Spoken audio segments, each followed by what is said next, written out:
Right, good evening, ladies and gentlemen. My name's Jonny Fry from Team Blockchain, and on behalf of DLA Piper and all my fellow speakers, I'd like to welcome you this evening. This is the fourth meetup that we've done looking at ICOs. The idea of this evening is to really try and give you some information about the ICO market and a little bit on our thoughts on how it's evolving and developing. It's not designed as a product pitch, but I know that a couple of speakers in particular are looking for checks, travellers checks, pesetas, sterling, whatever you'd like to accept. So what I'd just like to introduce you to, on my right, Alex, who will be speaking about a Spanish PLC that is about to carry out an ICO in the next 2 or 3 months. Yep.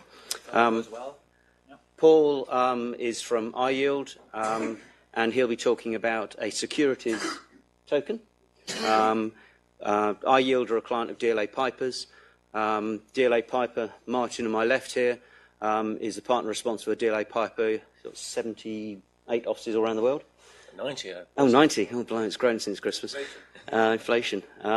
Basically, Martin's been involved in 4 different ICOs in different jurisdictions and currently working on, well, last I heard it was 15, but it's probably gone up the last couple of days.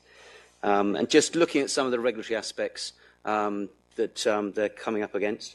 And then my partner, Thomas Power, will then wrap up by giving a quick sort of overview and thoughts about where we see some of these sort of cryptocurrencies and tokens evolving over the next year.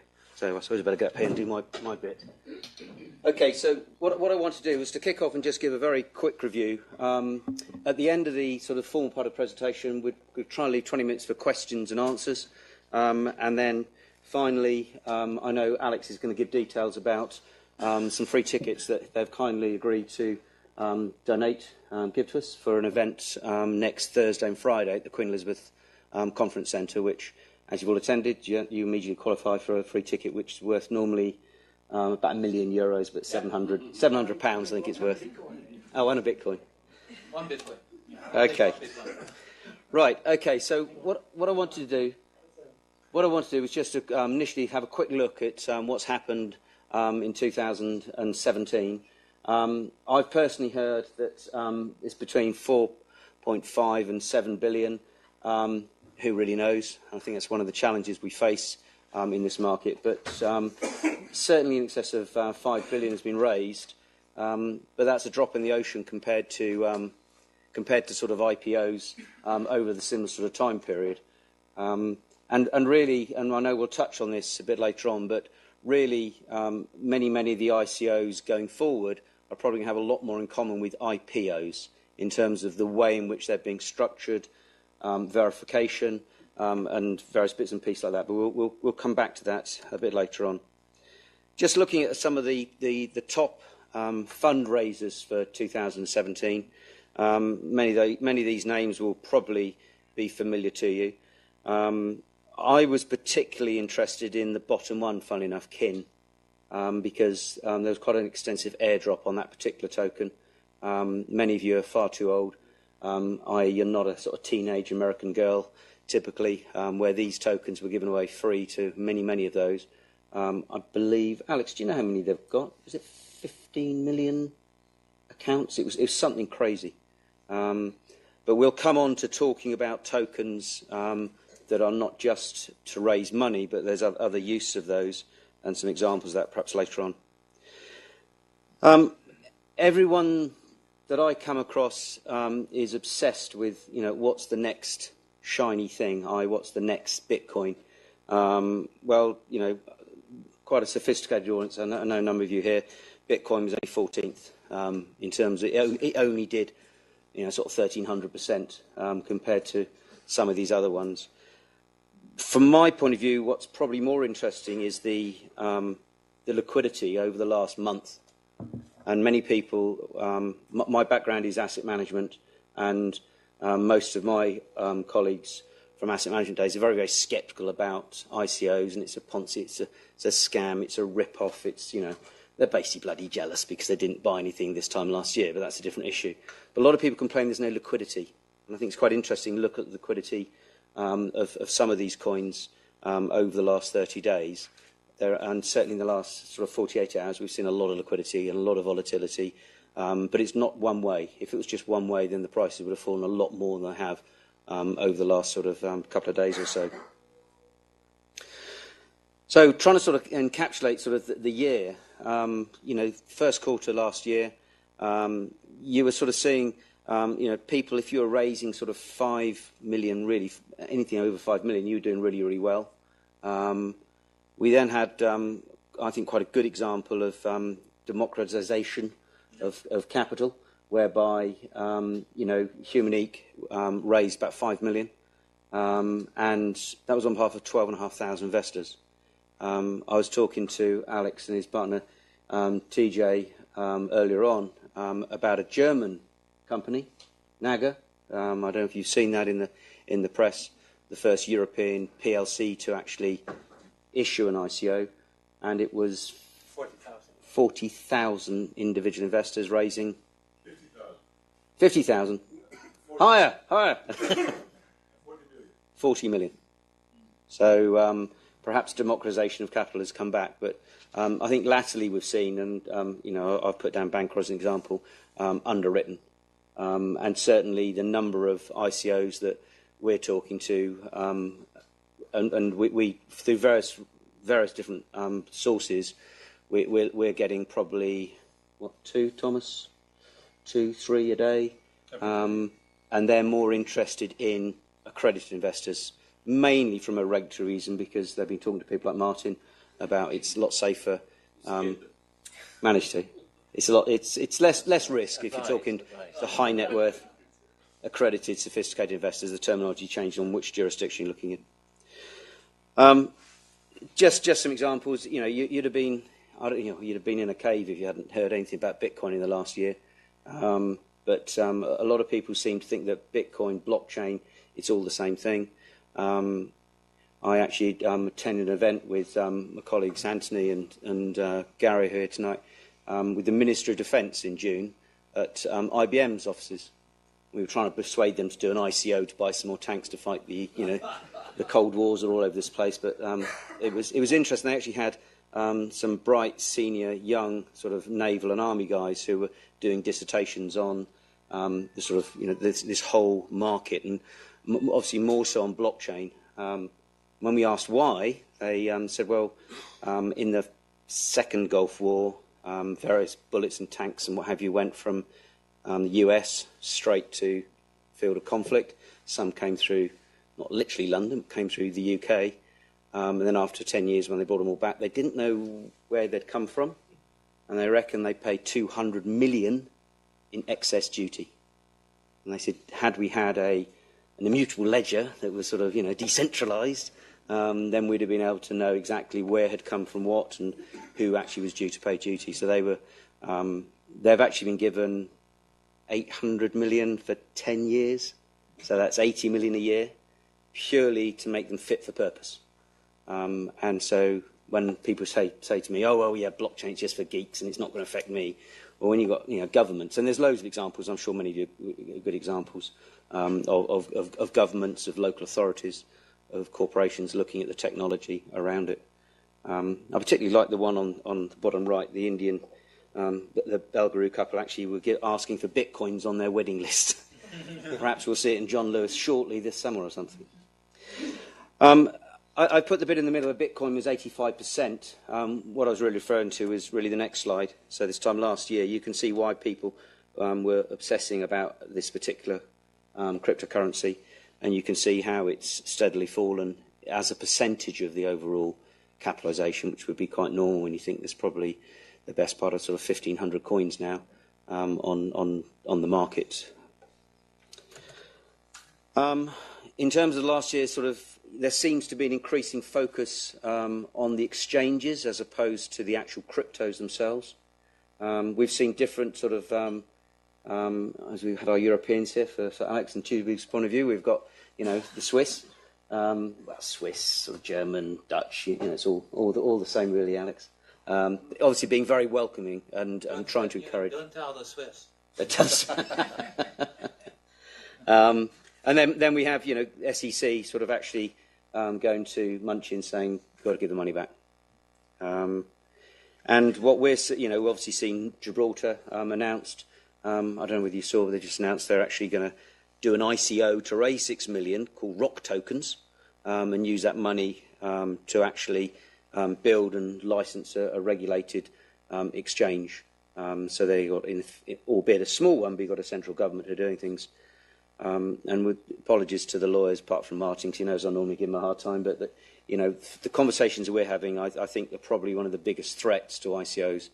Actually, firstly, comes from some of Martin's colleagues in the litigation department, because if you look at your average white paper, you can basically say wrong, no verification, wrong, et cetera, et cetera, et cetera. And it's all very well when you invested 10,000, it's worth 20,000, so you've got a financial loss to sue against. But had you invested some money, perhaps over Christmas, when you had nothing better to do, and you suddenly find your 10,000 has gone to 5,000, and actually the only documentation that's actually in the public domain is an old white paper, you could be arguing that actually you've been misled, and then perhaps need Martin even more so than today. Well, not you, because you wouldn't be doing something like that. So, but that's interesting. Some of the lawyers now seeing this as quite an interesting opportunity. KYC AML. Again, we know of a number of companies in America, in Europe, in London that are raised in excess or currently worth in excess of $50 million and do not have a bank account. They're trying to run their business off the back of a Bitwallet account, and it's quite difficult to actually pay for, your sort of, wages and electricity and rent using your credit card, as they're finding. And the bank account I have got keeps getting closed down because they suddenly transfer 100,000 or 200,000. They've managed to actually swap some of their Bitcoin or Ether into it. And so therefore we see professional advisors, we've seen them more and more coming into this space. And I'm not sure whether you'd been able to host this time last year, an event like this. Yeah, possibly. Possibly. But a lot of the legal firms we talked to, and certainly the accountancy firms, just weren't interested, weren't looking at it, but they're now being required, and they're now doing the verification, and hence the comment we're seeing ICOs becoming more like IPOs. Again, touching on sort of different things there. I won't go through the whole thing because most of these is quite interesting. I was quite surprised Coinbase had more clients than Charles Schwab, and I put Binance there. They signed up over Christmas 240,000 accounts in one day.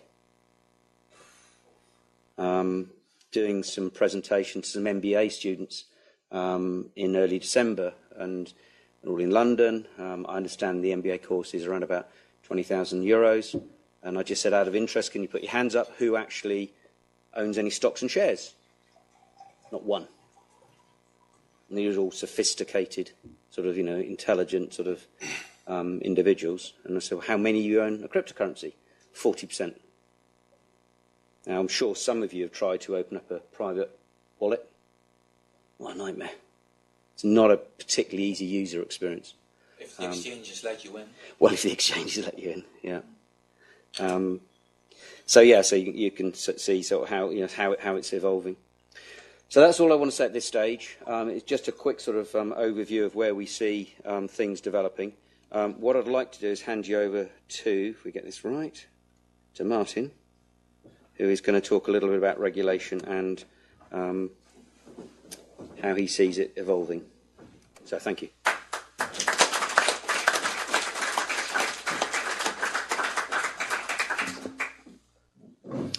So great to have so many people come in. So thank you very much for coming in and joining us.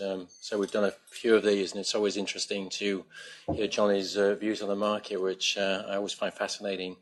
I always feel like I'm painted as the bad guy in these scenarios, though, and I'm the guy that comes to try and stop the party just because I want to avoid the hangover. What we're trying to do, we are trying to help people achieve their commercial objectives, but we're trying to enable people to do that appropriately, safely. And there's been a real maturing in the market over this, so we're saying, I've probably been involved in blockchain for probably about 3 and a bit years, and I've been involved in ICOs for probably about 12 months to 18 months as this market has started to build up and develop. And And we see a huge range of activity in that space. And the understanding of what's actually involved is gradually maturing. I mean, even this year, we expect the quality of the white papers to really move a huge step forward. That's partly because, the stuff that people were putting out initially was, I can only think most of it was absolute garbage and extremely dangerous from a litigious perspective. You call them shit IPIs. you could. Shit of both, but shit ICOs are renowned, But what we're seeing now is more quality coming through the market as people mature and they understand the risk. So I'm going to try and dwell on that as much as I can. I have a real strong belief in this market. I think it's a sustainable market as long as people follow some basic rules and principles. I'm not worried about the regulators in the way many people are, because I believe you can do this market this market can evolve under the existing regulatory regime, just as we can evolve the existing securities regime. I've been in, I've talked with FCA, I've talked with other regulators. They're not against the market. They are against people not complying with the existing rules. So first of all, it's understanding the existing rules and then committing to comply with them. But I just wanted to, just to put it into perspective. So we're a fintech, we've got a big fintech capability. And, the reason I say this is because it's important that you recognize that we come from a very, there's a blue chip element to the fintech world. It's not just about, setting up new tech companies to establish, new fundraising tools. It's about working with the biggest players in the market as well as the smallest and newest players in the market to help guide them through what's happening in terms of the way technology is operating. It's not just about the securities rules, it's GDPR and privacy rules and all the other rules that go with it. And it's important you take all of that on board as a package. We're also global, which is really important in this market in particular, because whereas a lot of people we speak with don't recognize or understand it, and if you put information up on a website which is offering to sell securities to people wherever they may be, and that is accessible in all jurisdictions around the world, then technically you can be breaching a whole host of different regulations around the world without even realizing that you're doing it. So part of the exercise that we've been going through is mapping the global regulatory environment around ICOs so that we know what it is exactly that you should or shouldn't be putting into a website, how you should enable or not enable people to move from page to page, from landing site to next page, who can accept an offer on what basis. And those rules are different everywhere in the world, but you put that up on your website in any jurisdiction, and technically you could be breaching a whole host of rules around the world. So it's a complex area. It's important that there's an understanding of where you're making an offer, how you're offering, who you're offering to, and how that might be impacted in terms of regulation and enforcement. I just wanted to put this up just because one of the things that we have put up on there is an access to one of the things that's mentioned in there is some of the sites that we have, which are picking up on fintech, which again provide this mapping of what's happening around the world. And as we kind of evolve that thinking, we want to try and make that available to people so that you have the opportunity to see at first hand or without incurring huge amounts of costs, where the regulation is changing around the world. So getting into the main part that we wanted to talk about, which is really structuring the ICO. I wanted to start off from the context of, is an ICO even the appropriate approach? I'm going to go through each of these items individually, but what I wanted to touch on was, is an ICO appropriate? I mean, it sort of comes to mind, well, isn't there an easy way of doing it? But is blockchain, is a DLT approach to what you're trying to do even the right approach? Do you have a business which actually lends itself to doing an ICO at all? Should you just be talking to some friends and friendly investors about maybe developing to the next phase before you even go into some kind of offering? Because historically, that is how people approach this business. As we talked about, now you get a couple of individuals think they've got a good idea and put a white paper out and say, oh, I'd like to raise 10 million and I've got no idea, I've got no corporate structure or no corporate governance structure in place. I've never run a business in my life before and I don't have any bank accounts, but we think we've got a good technology idea and, would you like to put some money into it? So you've got to start off just thinking through the structure. And this is an attempt to try and get people to think about what the approach, the structure of how you would approach an ICO. So why do an ICO? Let's start with that. Now, in a lot of cases, people look at it as a fundraising tool. And if you are doing it as a fundraising tool, then the first thing you should think about is that is probably going to move you into the regulated space. Because no matter how you try and approach it, no matter how you say, how much you say, oh, it's just a cryptocurrency or it's just a utility token, if the purpose of doing that exercise is to raise funds, it really is likely to be falling into that regulated space. And that should be the first obvious flag to anybody who's approaching this market. But not all ICOs are done for fundraising purposes. There are a variety of different elements to it. So if it's a digital security, then squarely you're just trying to create a digital form of an existing security, and you're going to be in the regulated space. If it's brand enhancement, I mean, a lot of some of the people we're working with is really around. Well, how can we get our brand out there in front of people? How can we talk about our brand? Can we do a loyalty program on a digital basis? Yeah, of course you can do a loyalty program on a digital basis. Is that necessarily a securities offering? No, it probably isn't a securities offering. Again, it depends how you do it. But there are definitely areas in that space that are not going to be a security that you could do. You could use an ICO for. Should I leave the questions to the end, or I'm happy, but otherwise it'll just be we might get bogged down in quite a lot of the things. One general question: is all the material we're seeing going to be available to us at some point? If you fund one of the ICOs, I suppose. I'm sure we will make the information. So information and data solutions, again, we've seen people who are looking to do, genuinely looking to do this as a way of improving, advancing human technology and knowledge about areas. So there's not a fundraising element to it. There's no securities-related element to it. It's a way of improving the way we can access data on a global scale. Outsourcing processing power. Again, an approach to using the blockchain as a way of using the fact that people have computing systems all over the world that have been unutilized, or other capabilities that are currently not being realized, and just creating a methodology for pooling or bringing together those resources. Liquidity enhancement. Looking at it as a tool in which, as a way of advancing the way you can trade, moving monies in a different way or moving other assets in a different way, and obviously means of exchange, so the classic Bitcoin, which is really just a representation of a value element, which has got no rights or obligations in itself as such. It's just a representation of value, which is which people have some degree of confidence in, and therefore they apply value to it. And because it is tradable on that basis, it becomes a means of exchange. So the first step is really to think about what is it that I'm doing? Why am I using blockchain at all? And whether an ICO actually fits into that methodology. So once you've got through that, what are the initial considerations that you might want to think about? And I always think the first thing is really market opportunity. And this is the same whether you're doing a securities offering or a project financing or basically any other kind of business venture. The first step really should be, is there a genuine market opportunity? What is it that I'm trying to achieve with this business?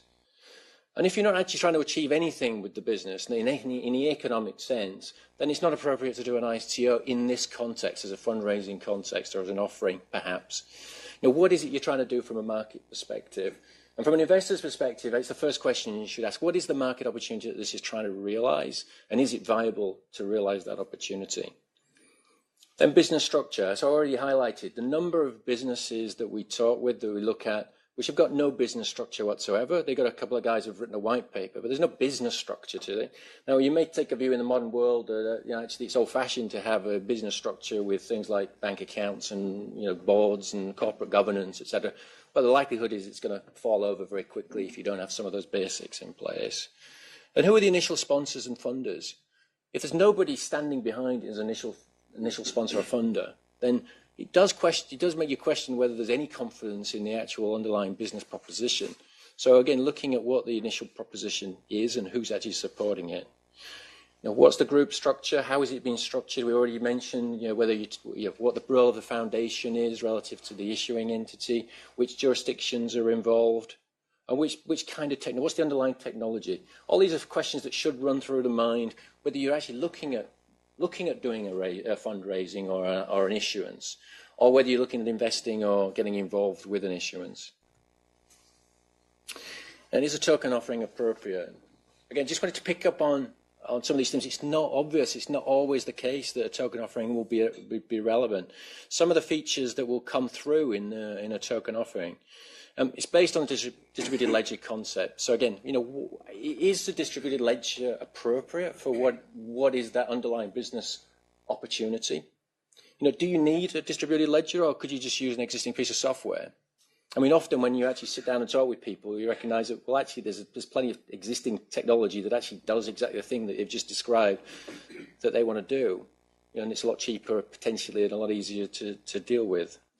But it does have, distributed ledger technology is creating a huge opportunity in a number of different fields. And so if it falls within those fields, then, which part of it is it that is relevant for this business? It could be around, it could be around the principle of, creating this immutable, verifiable record. I mean, to me, that's probably one of the strongest elements of the way the blockchain works. That if you're really trying to create something that once you've established a trade, no one can change that trade, and you can create that record. And if that's what it's, if you're going back to something that you want to be able to enable a large number of people to interact with each other without controlling that interaction, but you want a permanent record of what has been done that is verifiable and auditable, then there's a real purpose in using a DLT-based structure. I want to point out some of the risks. So let's look at some of the risks from an investor's perspective. I think one of the principal ones is what the level of disclosure is. In the securities market, people have got used to a certain understanding of what types of issues you would expect to have disclosed in any particular type of business. Whereas in the ICO market, we're still at a point where I can read a white paper. I can probably read 15 times the thing that it is that I think that the issuers think is relevant about why their technology is the best technology in the world, and they're going to make lots of money out of it. I don't find anything about any of the risks that are associated with that particular product. So, part of it is understanding the risk disclosure. Jonny mentioned that the papers are, the claims are generally unverified. And what does that mean? We spend a lot of time when we deal with securities issuance to try and make sure that what has been put out, if you're offering something to an investor, it's appropriate, and from a regulatory perspective, it's necessary that you've exercised a certain degree of thought and care in terms of what you're putting out, in terms of that information. If you just say, this is the cheapest, or this is the best, or this is the biggest, or this is something that is going to change the market entirely because it'll do this, this, and this, and it's just untrue, then it is untrue. It is a lie. It is a misrepresentation. It is a fraud. And people go to jail for that. Nowadays, I struggled in the early days of being nice to explain to people that that this was not what the regulators would accept, and they kind of just pass over that. Now I tell people, look, this is people go to jail 9 months, 15 months, 2 years. You could go to jail for this. And hopefully that starts to resonate with people who think they can just say whatever they want to say. You're a northerner. You like being blunt. Sometimes you just have to be blunt.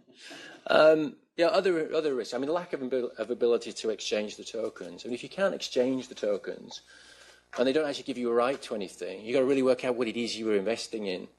And the fact that some people would invest in some of the things that I see surprises me, because if you can't exchange it and there's no liquidity in it and there's no rights attached to it, then you haven't got something that's very valuable. And it's important that you understand what it is that you've actually bought. Now, for a viable business and a real platform, even in the existing traditional world, one of the biggest problems is the funds often run out before you can finish the business plan. And that happens so many times.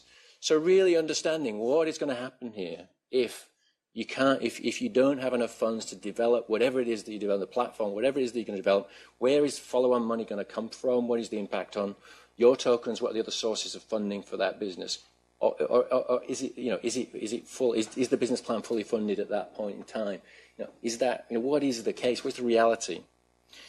Dilution of value and rights. What are the rights or values that come out of this asset? What is it will happen if you then have an equity share offering, or there's a debt piece, or another token offering, or an increase in the number of tokens in that particular tranche?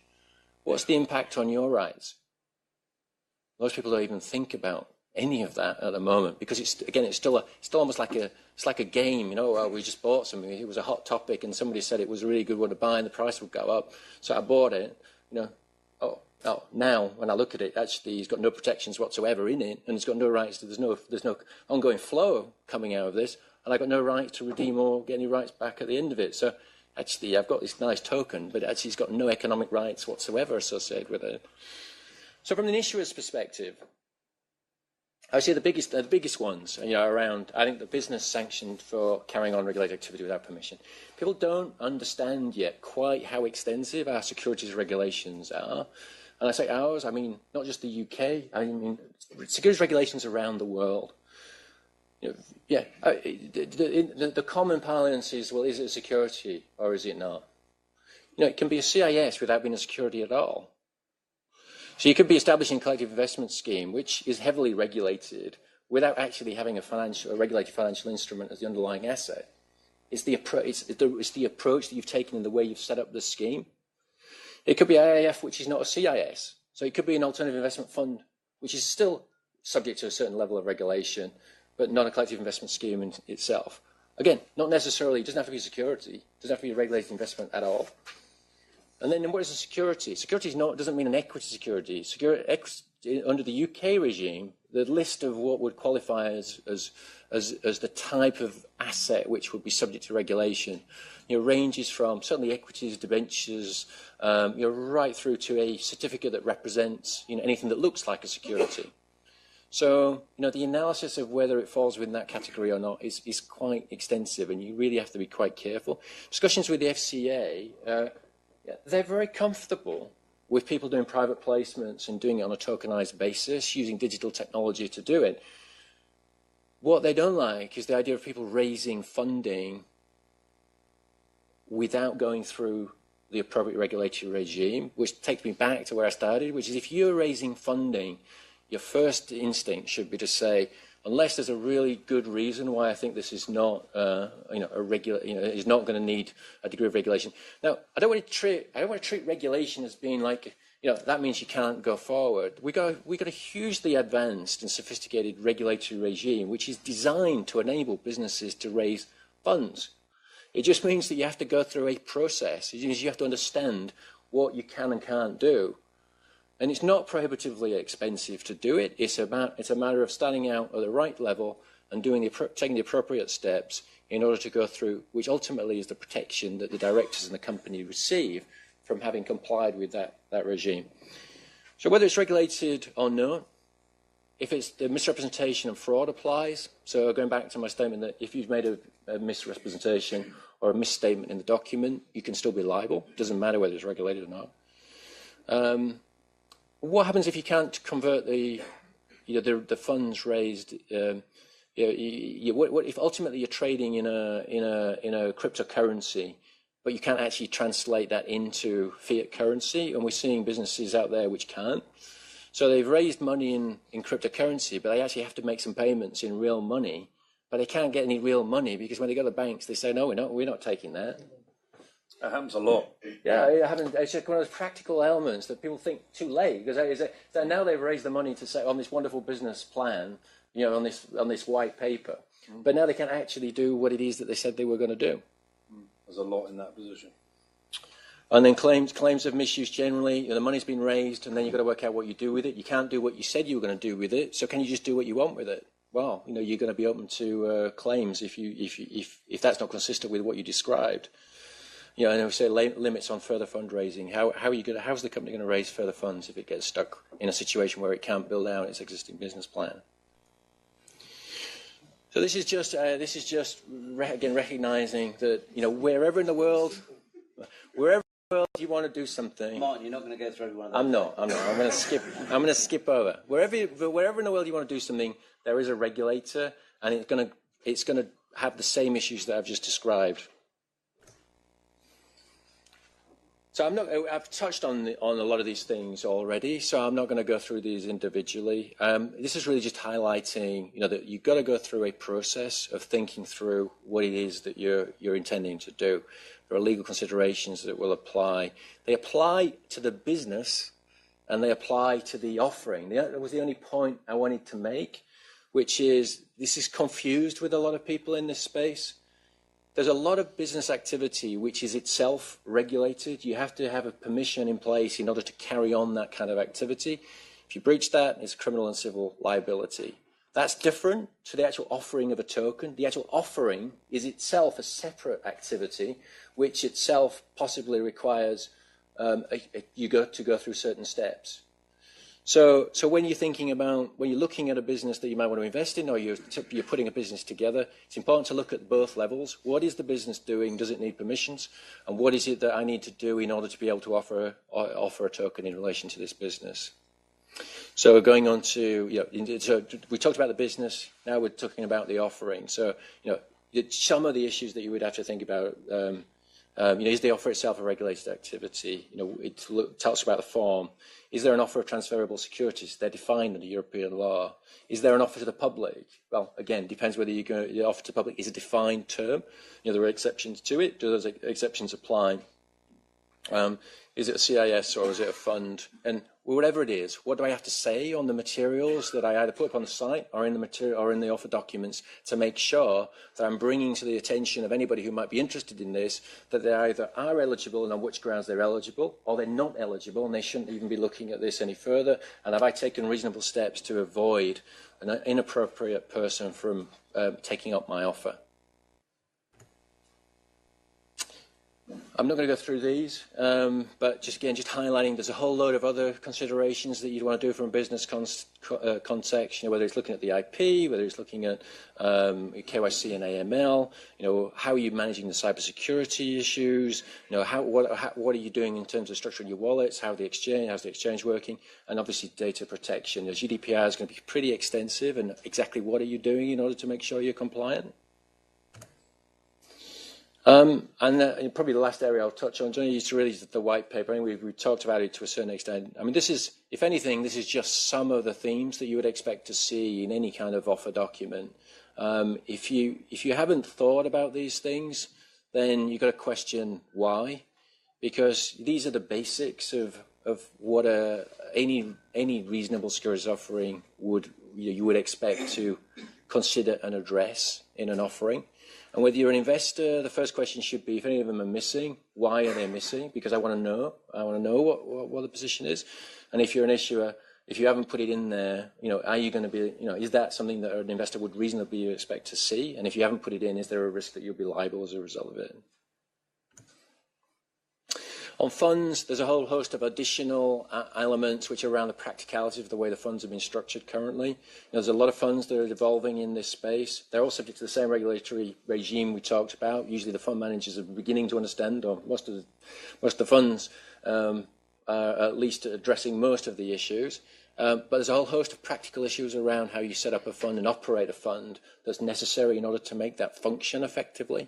At the moment, a lot of these things are not easy to achieve in a practical sense, because most of the service providers that would typically do this in a fund are not able to do it with cryptocurrencies in the way that we would need them to be able to do it in order to make that an efficient exercise. So that's my thank you. I hope that was informative and useful without putting you off too much. And I will hand over to yeah, okay. Paul. Thanks, Ryan. Like to hand over to Paul, who's now going to obviously show what a marvellous job DLA Piper have done to make sure all his documentation is compliant. And just introduce I think it's a very interesting concept one of the few ICOs that have come out and said we are a securities token, and we are going to comply by the relevant rules and regulations. It's going to be issued here in London in the next couple of months, and Paul's going to explain a little bit more about what are they going to do with the money, and also why have they chosen this as a particular route, because a bit like myself, he's come from a traditional sort of what I call sort of fund management background with looking at sort of venture capital and PE and private equity, so knows a little bit about some of the alternatives they could have considered. So thank you, Paul. Thanks. Yeah, so good to be here. Someone in the front row did say he wanted a product pitch. I'm not sure if he's changed his mind, but I think I might resist. I might just resist. But so what I'm going to talk about is the platform iYield, which is the issuer of the cryptocurrency YieldCoin, which plays a very important role in creating liquidity on our platform. I'm going to go on to talk about some of the challenges from a regulatory point of view that we faced and from a sort of funding strategy point of view. So iYield's mission is to make real estate more liquid. It's through a new portal that facilitates end-to-end online transacting and the creation of a new generation of flexible ownership products. So I'm going to talk about what specifically a flexible ownership product is and how a cryptocurrency can really benefit that.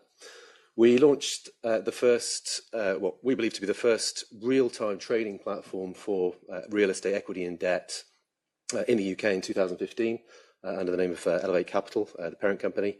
We're relaunching the portal in 2018, in February 2018.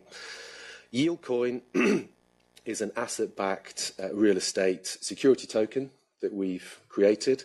We always knew it was going to be a security token, and we approached the structuring of it from that point of view right from the very beginning. First token sale will start in February, and it will be tradable as a security token on our own multilateral trading facility in probably September, October this year. So I'm going to whip through some of the slides on the company because just to show how relevant it is to have a security token so closely entwined with what we're doing. The problem we're addressing is that 95% of real estate's illiquid. That's about $217 trillion. Problem with that is that it locks up money that people need elsewhere. And that's not just people in the room who've got a house and sitting on a lot of value creation and they'd like to use that for some purpose. It's also property developers who would like to recycle that money, put it into new projects, speed up the sort of house building process. So the reasons why it's illiquid, a couple of big reasons. All the transacting happens offline, which is expensive and slow, and the products we use to buy houses are really inflexible. And I'll go through why, how easy it is to change that. Now, I don't think that the lack of liquidity in the industry is going to change very quickly. There's a structural problem in the industry. The incumbents, who are the portals and the agents, they've got no appetite to invest in the regulatory changes or the technology required to allow you to transact end-to-end online. Portals, which is where most people find properties, will basically take their money from estate agents who pay them on a monthly basis. They're completely disincentivized to offer online transacting like an Amazon would. End-to-end, you show up, you find your product, and you buy it. All the steps, all the logistics, handled on the same platform, same interface. If you think about how crazy it would be if you bought some goods online and you kind of purchased it, paid your money, and then you separately went off and found a courier to negotiate a price to deliver it, get it to your house, and wow, I'm going to be in. And I mean, it's absurd. And the same principle really can apply to real estate. Do it all in the same place. So what our approach is to kind of bring that Amazon concept to real estate and to also change the way that people buy properties, buy the sort of products that they use, make them more flexible.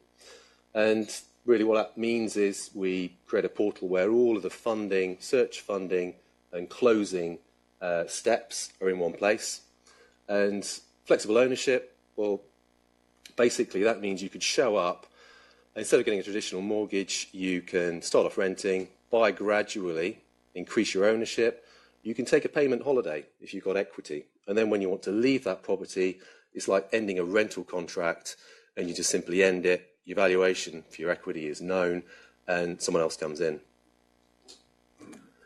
End-to-end transactor, won't dwell too much on that. That's what our portal's set up to do, search engine, and then we've got a loan comparison engine, which is linked to the property that you're looking at, and then flexible ownership products. Well, you might be a home buyer, you might be someone that's looking to release equity. You might be thinking about selling your property, but could you borrow against it? Could you release equity against it? If there was a product to do that, would you do it? And it's offering that choice online, same interface. And then transaction services, there is a conveyancing engine which you can choose a conveyancer through, or we can handle it for you. So you're in the same place throughout that whole flow. Flexible ownership, just want to sort of dwell on how that works. Flexible ownership is basically fractionalization of the property. What it does is it allows capital to be split into small tradable interests. And in practical terms, you create an investment holding company, an SPV, limited company. You put it on the title deeds of a property. What that allows the occupier or the landlord to do is to vary their ownership between 0 and 100% seamlessly online. And once you've got a product like that in place, it opens up a huge sales channel for agents and developers. Who funds the flexible ownership products, and how What happens on an insolvency under that mortgage? So someone fails to pay the mortgage debt. So basically, if you fail to pay the mortgage debt, the bank has a charge over the house. It's just like as if you were the occupier, but it's a tenants in common arrangement on the title deeds through a deed of trust. So you are the equity investors in that structure. You're always going to rank behind the mortgage provider. But we go back to a traditional model of exercise, the charge over property. Yeah, I think when you're introducing products like this, you've got to work with the existing structures if you want to scale it up, and then you can look at replacing the mortgage with fractional debt, but it would still be first charge. Yeah. It's just the appetite for risk, because you're not getting the upside from the increase in equity value. So just to funding of flexible ownership products, crowd investors coming in, they want a stable yield. Friends and family, the advantage of a product like this when you design it from the ground up is you could support your daughter, your son, getting on the housing ladder, compartment in the product for the family and friends to come in, and they can trade out of that product using the online exchange that we have. And it's just a really elegant way of dealing with the bank of mum and dad problem, which funds a lot of first-time buyers. Institutional investors, of course. Cryptocurrency investors, there's such a lot of, we're looking at Martin's chart, obviously the industry's taken a bit of a kicking in the last 2 or 3 days, but there's still several $100 billion of capital gain locked up in cryptocurrencies. And our view was, we want to make it easy for people to diversify out of that cryptocurrency, just 1%, 0.5%, 2%, into real estate, and here's the platform where you could do it. And we'll give you 2 choices. One is you can crowdfund a property on your own, or you can on its own, or you could invest in Yieldcoin, which is a single token giving you access to all the properties that we're looking at, and it's just really easy and straightforward. So why does Yieldcoin play a really important part in liquidity on the platform? Well, if you want to have a truly flexible, liquid real estate market, you've got to have volume coming through a platform. And one of the sources of volume is getting the cryptocurrency investors into the flexible ownership models and coming in and buying real estate equity interests off other investors. And it's quite a complex setup to try and achieve that. But to us, it brings in liquidity that we would otherwise have had to rely on private investors to bring. And it's quite expensive to get private investors into an environment like this. Just a quick word on why we think these sorts of changes are going to work, and people will take them up. If you think about Amazon's growth, we were talking about making it convenient to do online transacting. Amazon's gone from 23% of the North American e-commerce share to 43% in 5 years. And the reason for that is if you plot the growth of Amazon Prime, which is the logistics product, against that, it's absolutely correlated. It's an absolute driver. They just made it so simple for you to show up, buy, and get the goods delivered to the door. They handle everything. So if people are willing to, choose a platform over another based on that sort of convenience. The other aspect, and this is actually quite similar to what we're trying to do, PCP plans, how you buy your car. Over the last 5 years, PCP plans have trebled the share of the market. It's basically where the car manufacturer or a finance company owns or co-funds the car. You pay a little bit of a deposit, low monthly payments, and then after 3 years you can hand it back. And that's just really convenient, which is why it's a really popular sort of choice. So I won't dwell too much on the market. I'm going to get straight into YieldCoin. So YieldCoin is effectively, and this is one of the reasons why we structured it this way, is it's, from a regulatory point of view, there's a lot of problems creating asset-backed tokens and promoting them to the public and making them tradable, making them usable in sort of everyday commerce. YieldCoin is a real estate holding company. What it does is it issues shares, and those shares are tokens, and its purpose is to drive construction and renovation programs globally using a more liquid form of capital and to facilitate the creation of new flexible ownership products. Now, when you invest in a YieldCoin token sale, 80% of the money goes into real estate assets and 20% goes into the platform, so shares in iYield. So you're getting exposure to a technology platform that is driving change and which generates revenues from managing that YieldCoin portfolio. The other benefit to YieldCoin is that you are providing asset liquidity to owners, and it's a solution which we would expect would scale up with the size of the cryptocurrency market. Roadmap for it: after we've done our first token sale in February, we launched the portal. The big development on the horizon is creating our own multilateral trading facility. Multilateral trading facility is like AIM. AIM is an MTF, and it's required for two things. One is to trade the real estate equity interests, and the other is to trade security tokens. And one of the big problems we're going to be facing with the exchanges that are currently out there is that you cannot operate a secondary market for securities without being an MTF or a recognised investment exchange. So I think the FCA, as Martin's sort of alluding to, will be coming and knocking on people's doors and closing down exchanges. We've seen the impact of in South Korea and China on sort of altcoin and Bitcoin prices of exchanges being shut down. It's a really good thing, because what this means, and this is going to apply to us, is that the regulator will come and have a look at how you're doing your KYC, your AML checks. That's the first thing. Then when people are trading on your platform, they're going to be saying, how do you spot market abuse? Spoofing, which is great sort of, I think a lot of funds had with spoofing. Spoofing is where you put an order on an exchange and then you cancel it. So people are starting to behave on the back of seeing your orders, and it can cause people to lose a lot of money. I did something when we started planning this token, which was in July, which probably 99.9% of other people issuing crypto wouldn't do. And I marched straight into the FCA, sat down and said, look, here's our structure. Here's what we're looking to do with this token. What do you think of it? How can we promote it?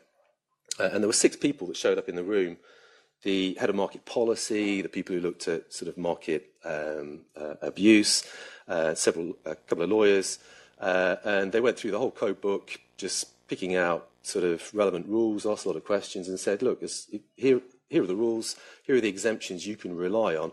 As long as you do this, this, and this, you're fine to promote this security. And it was really refreshing to have that. I mean, Martin was talking about this. The FCA is actually pretty progressive. They want to help you achieve your commercial goals. They want to have a dialogue with you. And they're there to learn, because things are changing quickly in the market and they need to be on top of it. But the good thing about the UK is you've got a really clear set of rules for security issuance, security trading. And if your token is a security, and ours really was and is, then it's absolutely clear. Here's what you can do, here's what you can't do. So I'm just going to go into obviously rationale, we've spoken about that. Regulatory challenges that we faced, and this is something that anybody who's doing an asset-backed token is going to face. If your primary underlying assets, real estate and whatever it might be, it's quite likely you're going to be classed as an alternative investment fund or a collective investment undertaking or collective investment scheme, and that you can't promote those sorts of things to retail investors. Full stop. It's not allowed, so it almost defeats the purpose of having a token which is asset-backed that can be used to pay for goods out there in the wider world. So we did a fair bit of thinking about this even before we spoke to DLA Piper, who confirmed a lot of these things. If you set up a genuine commercial entity, it's a company, it's a real estate holding company, it's like a construction business, and it's got a series of products, then you can issue these tokens to the public. But the next problem you face is caps on promoting to retail investors. And there's a €5 million annual cap at the moment under the prospectus directive. If you want to sell more tokens to the wider public, you've got to do a prospectus. A prospectus is expensive. It's like going public. It's a really thick, big document, a couple of hundred pages or more. And that's a disincentive, if you're on a small budget. Third thing, the security tokens can't be traded on a secondary market in the EU, so you have to set up an MTF to do it, and that's going to set you back a good €700,000 of regulatory capital, a couple of £100,000 getting yourself regulated, $1 million to build the exchange, a couple of million down before you've even started. So those sorts of things are big barriers to entry. Final slide, set of funding strategy challenges that we faced. One of the issues when you're looking at ICOs is it can be so easy to raise money and on terms which are much, much better than you're going to get from venture capital funds. Venture funds, and I spent 7 years managing venture funds before I started doing this, will tie you up in knots. They're going to put handcuffs on you. They're going to put restrictions on when you can sell your shares. They're going to put liquidity preferences in the capital stack, and it can be really gruesome. Especially when you've got lots of venture capital funds involved in your business. ICOs came along and you could suddenly issue shares, no corporate governance, no voting rights, and raise a ton of money. Who wouldn't want to do it? And we looked at this and thought, well, if you don't go the venture capital route, that means that you're now relying on angel investors to fund your business, and that means smaller ticket sizes, it means lots more people, and you've got a smaller budget. You don't want to be going into an ICO without a big budget, and you don't have the networking reach that a venture capital fund has. And the other advantage of having a venture capital fund on board is corporate governance. They introduce good standards of governance, and I think that's what investors want to see when they're coming into an ICO. How is this thing set up? Can you stop people taking decisions which are against the shareholders' interests? Who's going to hold people to account when things go wrong? That sort of thing, I think, is one of the problems we're seeing in ICOs now, with challenges to some of the more successful raises. Tesla's another one, where not having strong corporate governance is a problem. Lawsuits start flying. Last problem we had was asset-backed tokens. Well, they're expensive to issue if you're going to do it in a compliant way, and it's not cheap. So barriers to entry get higher, but that's probably a good thing, because I think we want people to. If you want to scale up the sort of crypto market, you need to have institutions coming in, and they expect corporate governance, transparency, good standards, and it's in everyone's interests for that to happen. So, we're taking a hit, fronting up the costs to do this, but hopefully we can be a blueprint, with the DLA Piper's input and international reach, be a blueprint for others to follow the same path. What are those costs? They are, on the Asset-backed asset-backed tokens. Well, you're looking at creating a PPM, and what the two main documents. The PPM is a lighter version of the prospectus. It's going to cost you 150, 200,000 perhaps to put that together. A full prospectus is going to get looked at by the FCA. That's going to cost you even more. It's almost as if you're doing an IPO, except you obviously don't have the private placement, the placement commissions to pay as well. And then you may also if you're looking to trade those securities, you may also need to get authorised to operate a multilateral trading facility. Yeah. Well, that's for you to promote it in a way where you've got the risk factors. You've got a very comprehensive set of risk factors. You understand what the restrictions are on promoting it in certain jurisdictions where you can and can't promote it. Currently, there's a few countries where we can't do it. But, how do we promote it in the States, for example, and what are the exemptions that we're relying on? And then the verification of the statements in there. So what it does, it helps us to attract people who are more of a sort of institutional nature. Perhaps I've got bigger ticket sizes. Okay, we need to move on. Can we take questions at the end, please? That's an important question. No, we can take them at the end. No. Why is there an all-male panel tonight? Well, we were going to ask you, sir, but there's plenty at the back. Okay, thank you very much indeed, Paul. I'd like to hand over to Alex. Alex has come all the way from Holland. Madrid, via Barcelona, or via Vegas last week. And part of what his company do is run a series of events on a variety of different subjects, but in the certainly the last year, 18 months, been doing a lot in the sort of blockchain and cryptocurrency. And I think your biggest event that you've run in the last year was in Barcelona, where you had in excess of 14,000 people attend, looking at cryptocurrency and blockchains. And along that path, they've spoken to probably several hundred ICOs.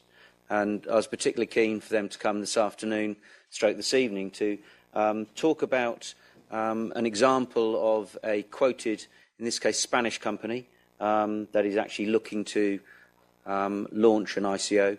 Again, very pleased to see recently many of you have seen Kodak actually announced that they were doing something similar and had good and bad press. But perhaps I can hand over to you, Alex, and explain a little bit more about what you're doing. Thank you, Jonny. So, first of all, thank you for inviting me. We have. I'm very impressed, Martin. But after seeing your presentation, I'm almost scared to even think about an ICO anymore, let alone be in this business. I'd much rather have the handcuffs that the VCs put on my arms. Because unlike you, I'm not a solicitor lawyer. I'm not in finance. I've always been an entrepreneur. And I did have the handcuffs from the venture capital, and it was indeed gruesome. And I can safely say that the whole venture capital industry is broken. It's not working. And I think that's the good news, that we have the ICO as an instrument to disrupt the VC, because it's not working. TuriQ stands for Alan Turing. If your code is Turing complete, then you have a good project. That's where that name comes from. So if you wonder what kind of a fantasy name is this, that's where that came from. My name is Alex Bausch. I'm managing partner of TuriQ. We are three. One of us used to be with ABN AMRO. He has a background in banking and supply chain management and logistics. I've been the entrepreneur, and the third generation is Chibbe, who is actually in the back. He's from Friesland.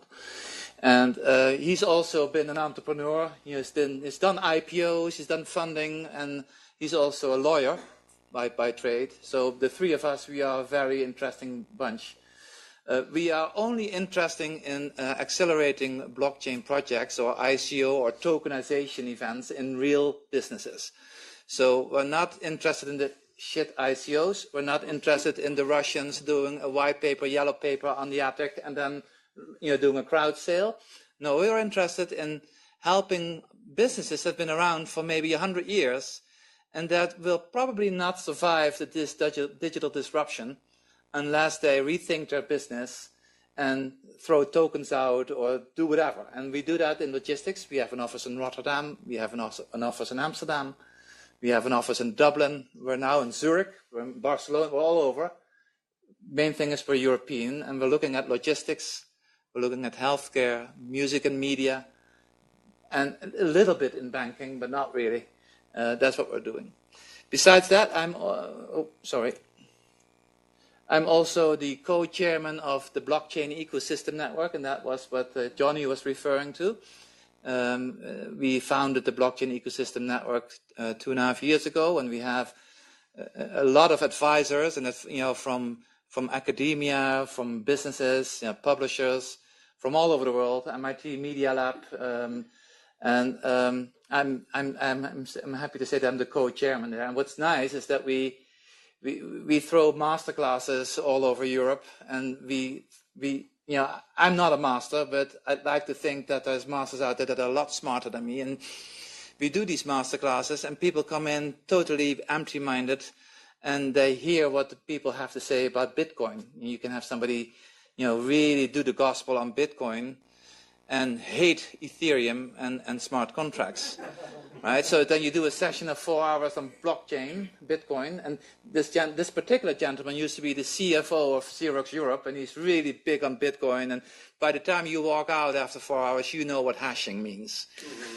Then the second session, we bring in somebody who hates Bitcoin and tells you everything about Vitalik and how you do smart contracts and how that is actually going to affect, the law, right? So, and actually, we do need to change some laws in certain countries, which is really interesting. But and the fact is, after 4 hours, people are lost. He said, Bitcoin, Ethereum. So the truth of the matter is, there is not one answer right now. We're all searching. And that's why we have the Blockchain Ecosystem Network. We have very smart people. I don't think I'm very dumb, but we have very smart people with years of experience, but trying to get their head around, what this blockchain is. And we get those people in these masterclasses. We are doing sessions for members of parliament in Europe. We're doing it for the European Commission. And honestly, a lot of people are scared to admit that they don't understand. And so that's kind of the environment that we're in with ICOs, right? So now Martin comes here and says, oh, listen, if you're going to do an ICO, you can go to jail, you can be jailed for 15 years, it's going to cost you anywhere, north of $1 million, to get the legislation and everything. Now, I hear all that, and then I'm thinking, wow, we did this ICO event, the first big one in London in level 39, and we had all these beautiful Russian women. You were there, Jonny, right? No, I wasn't there. And they were telling stories we couldn't believe. They were promising the world. They were offering the shit ICOs. We didn't know it at the time. And I think June, that was, you showed the chart, Jonny, but June was the first spike in the ICO world. So that's ICO 1.0. Clearly, we don't want to be there. I think everybody here in this room agrees that ICO as an instrument is a good instrument, but we need rules and regulation. We don't want to go the way Martin is going, making it just as expensive as an IPO, but we do need some governance, we do need legal, and we need companies like DLA Piper, helping us with that. Right? And that's what we do. These are ICO services. Because in 2017, the ICOs really got into the intensive care. People were referring to, the 2017 with the internet bubble. Well, the internet bubble, if you all recall, 2000, we call that the Wild West. I dare to say that this is the Wild, Wild West. This is even worse. Where you have people who are being investigated by the FBI already. Where people are fighting in the newspapers on monies raised that cannot be spent because there's a toy hunt in Switzerland who's I'm not naming any ICOs here, but we can all fill in the blanks. Clearly, we need to end these bootstrap ICOs because it's bad for business. And it's also bad for the companies that raise that money because a lot of those ICOs, they can't even trade their coins because exchanges won't pick them up. And so what we see is if you have 40 ICOs every week, that 75% of those ICOs, they don't even reach the soft cap. I was advising this one company, and they were really disappointed that they didn't make the 30 million that they wanted to raise. They only raised 10 million. I said, what are you smoking? What are you going to do with 10 million? You should be happy, right? And that's the gist of it. People are raising too much money, and it's all fear of missing out and greed that's that's been dictating the ICO industry in 2017. That needs to change. This is not what I made up. The trends for 2018 is that, and we've been propagating that. We were at CIS last week in Las Vegas, or 2 weeks ago, where we organized the blockchain panel. And we all agree in the industry that we need to raise the bare minimum, only raise what is necessary. That's only sound, right? If you were pitching to venture capital and you would say, well, I'm raising 500 million and you only need 5 million, no sound investor would invest, right? And that's what we see with ICOs. So we're professionalizing. So when we work with ICOs, we have this one company, they want to raise 25 million, and really, 2.5 is enough. So why would you raise 25 million if you only need 2.5? Also, what's very important is that the concepts, the white papers, the yellow papers, are going to have a very hard time raising money, because what you will see is that we have real companies with real products coming in doing ICOs, and that is the real interesting development. Proven business models, companies. We were talking to this company in Barcelona from the Middle East. They've been around for 25 years. They do in excess of 250 million in revenue, have 35 countries that they are in, and they're in logistics. And they wanted to do an ICO. So why do you want to do ICO? You have enough money. No, we don't want to raise money. We just want to drop tokens. That's also an ICO, right? But this is what we're going towards. This is what is going to be the interesting development in 2018. And because of that, we're going to see a wider ICO adoption. And because we get a wider ICO adoption, we will get more countries to compete with one another. Now it's basically Switzerland, Singapore, and the City of London on a third place that are leading in terms of ICOs. We were presenting. We were with a hearing in Brussels at the European Parliament. There were a couple of MPs there, and then I asked a question. The SEC is letting everybody know that ICOs are forbidden. China closed the market. Korea. But it's very, very quiet from Europe. You know what that MP said? There's no problem. The ICO business is highly exaggerated. The only thing we might think about is some consumer protection. That will also change, because we will get better ICO adoption. We will get regulators to work on this. And because of that, classical investors will also, they will join the party. They will join the party. So then it's very important that we work with standardized ICO frameworks, where you have KYC, AML, where you can really guarantee trust. And that's why we work, for now anyways, with the Swiss, because they have the most experience. Don't forget, the Swiss got taken away their bank secrets, and they want something in return. They want something, and I think they smell an opportunity, and they're jumping at it. So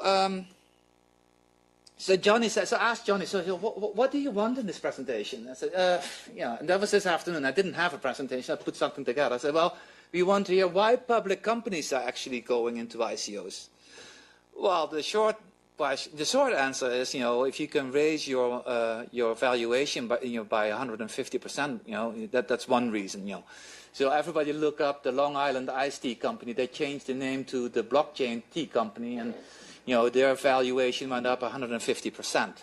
The long blockchain. Yeah, the long blockchain. Yeah, that's it. Yeah.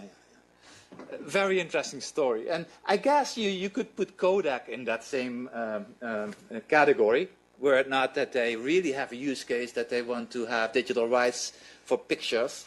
But if you ask me, it's a good way to raise the valuation. But really, if you look at, and Martin alluded to that, the use cases for tokens, there's many use cases. Whether it's marketing or it's an infrastructure token. Glance is a listed company in Canada, 250 million, yeah, and they're in mobile payments, and their use case is to use the blockchain, in remittance. which is a great use case. And oh, by the way, yes, we may also raise some money. Dragon is also very interesting. It's in Asia. They are actually a hotel casino company, also public. And they are using the casino token, and that's why they are doing an ICO, want to raise in excess of 500 million. I wonder if that's going to happen. And Telegram, that was actually published last week. That's going to be a huge ICO if that works. So the one that we are supporting is a smaller scale, but nonetheless they are a public company. Is a company from Spain in the food industry. That's Nostrum. So that's what we call ICO 2.0. ICO 2.0 means real business. You could call it brick and mortar ICO, whatever. But ICO 2.0, that's what we're all ready for. I will allude about the meal token. An interesting one is Patients Provide Data, a company that's been around, small company, has been around for 6 years, who use patients-generated data and pay people for that, to provide that patient data for clinical trials. Settled is a very interesting case. We have a very good export product in the Netherlands called house music. DJ Chesto, DJ Hardwell, and they want to now sell their music and all their assets using the Settled coin, which is real business. It's a multi-million-dollar business. Big business, yeah. And so the music labels are looking at this and say, wow, we are the man in the middle, we're going to be cut out. Make it also very interesting, they've been around for years. They are a 3D printing solution for spare parts in the airline business. Work with Boeing and some of the airlines. So if you have a Dreamliner and it shuts down in Sydney and you need a replacement part, that can now be 3D printed locally, with security, and that's what Make It do, and that's why they need a token. Grapevine has been around for 18 years, in the healthcare industry. It's the international healthcare standard that's also used here in the UK for your patient. What's the national healthcare plan called here? Yeah, they use IHE, and there's 150 different profiles, 800 members. They're tokenizing it. So this is real business. This is ICO 2.0, and this is what's going to make this industry even more interesting. Enough said, so I promised a little bit of a product pitch. So we are helping Nostrum. Nostrum has been around for 20 years. You really have to love this company because, the father of the CEO founded it. I took out the picture because there was too many slides in this deck, so I thought, Chibbe, I'll take it out. But they've been around for 20 years. They're in Barcelona. And the home meal replacement, that's the business they're in. Basically, they're catering to people who don't have time to cook. Whether they are, one-parent household or, at a school people or, and you can get really healthy food and, and they prepare everything in the main kitchen in the neighborhood of Barcelona where they work in 2 shifts and they have a very sophisticated supply chain. This company was listed on the Spanish Stock Exchange in 2015, and raised money to grow. So what they now want to introduce is an ICO that will register in Switzerland, which we call the meal token. And the meal token, is really an ICO 2.0 because what we will do with the meal token, we will use it as a utility, but we will also use it as a security. So our regulator in Switzerland says, let's just go for the highest possible aim. Let's just make it a security token. Let's not even go into that discussion. Right? So what the meal token does is, if you go to a Nostrum store and they have 180 plus stores in Spain and in France, Switzerland are expanding over Europe.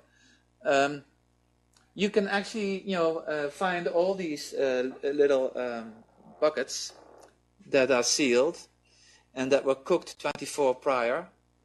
And all you have to do is put it in a microwave. And there's no additives. It's organic. 30% is even vegan. So for all your vegans here in the room, it might be a very interesting alternative. And so what you can do, you can actually order it online, or you can order it so there's also home meal delivery. So they want to be an answer to the American fast food industry. Right? So because the Americans really rule the world here with the McDonald's, Burger King, what have you. And they said, well, let's create an alternative with home meals, with no additives that are actually healthy. And we call it fast, good food. So the Nostrum ICO, is working on the fact that they have this whole supply chain and logistics in place, where the home meal replacement factory or the main kitchen, where they work in 2 shifts, everything is created and everything is delivered within 24 hours to the different stores. And they go all the way to Lille in northern France, and they're looking to expand and they're growing at an aggressive rate. But this whole system is the heart of the company. But it's also the heart of the company is that they have a growing fan base. They have 800,000 fans that are very loyal to the company. And you can see where this is going, right? We have a loyalty coin. They already have a loyalty token, not a token, but you can be a member. And if you're a member, you pay something like 20 euros per year, I don't know, and you get 20% discount on every meal. So this is tokenized. This is the first, use case for the token. Then Nostrum is a franchise organization. They have master franchises. If you want to become a master franchise in the area of London, you pay in excess of 300,000 euros, and then you can open stores. And or if you just want to open one store, it's something like 30,000 euros that you pay, and you basically have to put that in escrow, and it stays there for 10 years. So you can already sense where that is going, because this is also a use case for the token. And so instead of putting the money in escrow, you buy tokens, and these tokens are then reused. So I asked the CEO yesterday, because we had a press conference yesterday, and the Spanish regulator is all over them. They need to answer questions. And Chibba said, be careful with press conferences. No, I'm going to do the press conference because it's good for the... Okay, so we did the press conference, and we must have had like 3 sessions with the regulator, had to answer tons of questions. And so we were there yesterday. It was very interesting, everything in Spanish. I didn't understand much of it, but what I did understand is that they are not using the proceeds of the ICO to grow the business. To that, they are doing a secondary IPO on the Paris exchange in April, May. So I said, why are you doing an IPO if you're doing an ICO? You're raising so much money. I said, no. The ICO of the meal token is only there to grow the community, to grow, and we're not using those funds to grow our logistics, to grow our kitchens and all that. For that, we have our IPO, which I thought was very interesting. I never thought about that. And that's rule number 1. If you want to do an ICO, show that you have a community with stakeholders in the ecosystem that are actually going to be using that token. And so Kirza, the CEO, he got that right. He understands, right?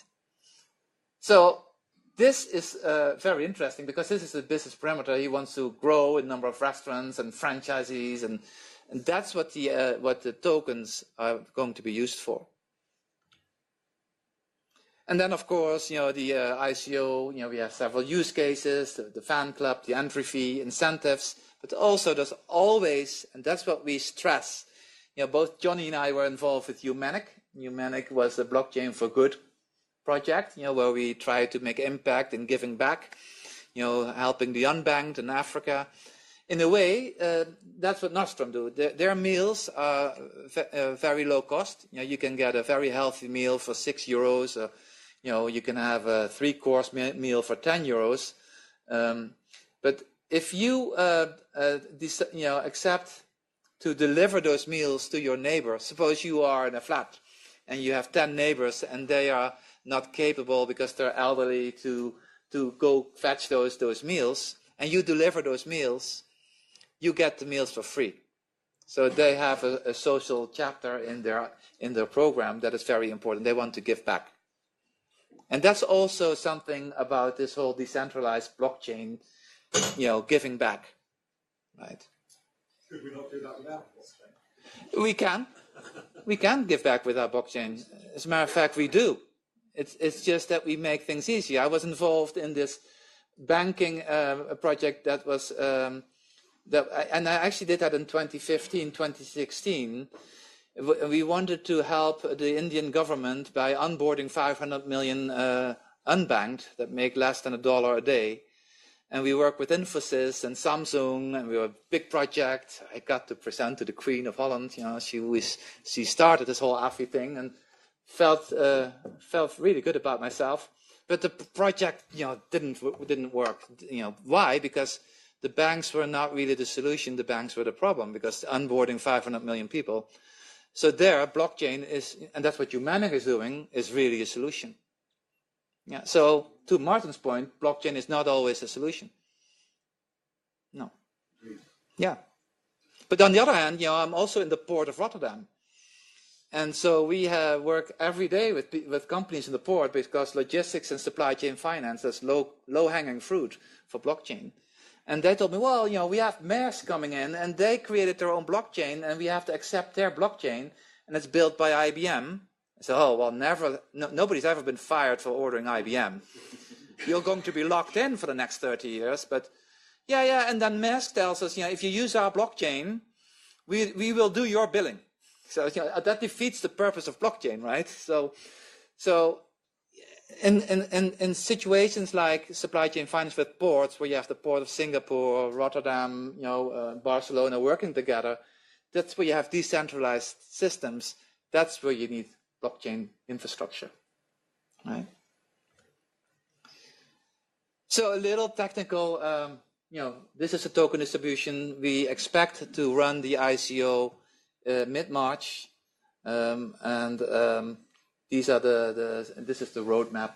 If you're interested in more information, you really like to see the real thing and see Keers, the CEO, I invite you all to come to the QE2 Center on the 25th, next week, Thursday, Friday, where he will be pitching. Because Nostrum is one of those ICOs that gives you a good feeling. It's interesting that he's doing this, and he's out there. He's really he's doing this. Thank you. And by the way, use the Team Blockchain code if you want to come. So if you go on to the website, and those of you are registered, you'll see there's a link, and all you need to put in when you go onto the London crypto economy link, there'll be a section there, and you put in a code, and the code is Team Blockchain, and that will entitle you to a free ticket to the 2-day event, which says it's normally £714, including VAT, and you can attend. And there's 40 ICOs. I don't know, top of my head, something like that. Something like presenting all sorts of, and there's not just ICOs, but yeah. But also other guest speakers talking about the crypto economy at large. But thank you very much, Alex. I'm conscious of time, and we'll come back to questions in a minute. Thank you.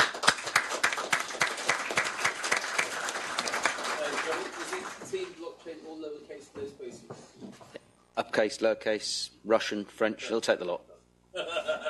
Just I think it's all uppercases, but I don't think it matters too much.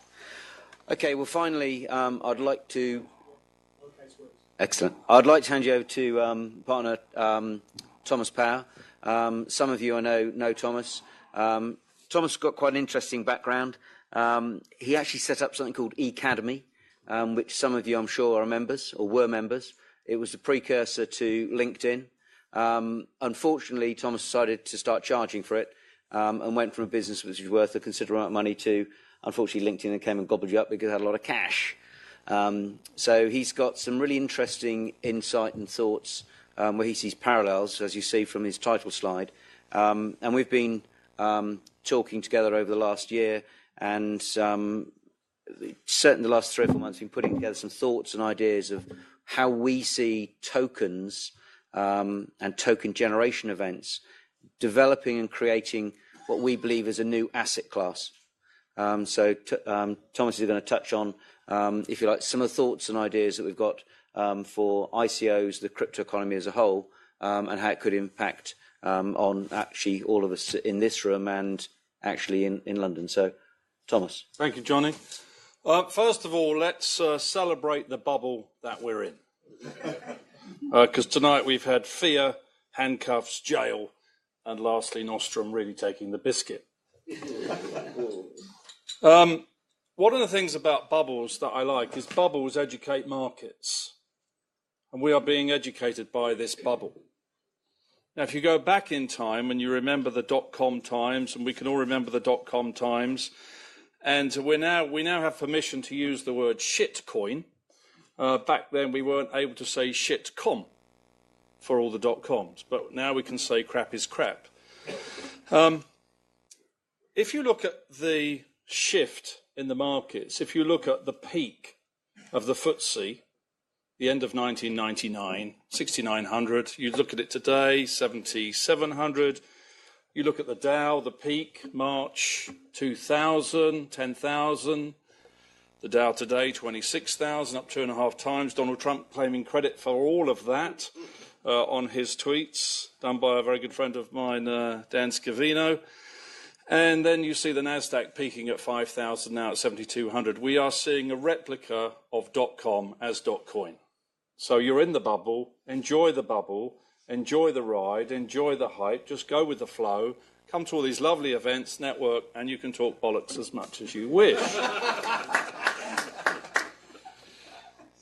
If you look at the total market cap of all of these coins, there are actually 1,446 of them. It totals $600 billion of cap value, okay? If you roll back to the year 2000 when it bust, and it was March the 11th, 2000, I know that date really well because the Academy IPO was March the 18th, 2000. So I've got a real fond memory of that date. You may remember lastminute.com, Martha and Brent, very good friends of mine, got away on March the 13th. So you know how that feels. Pain lasts for 20 years.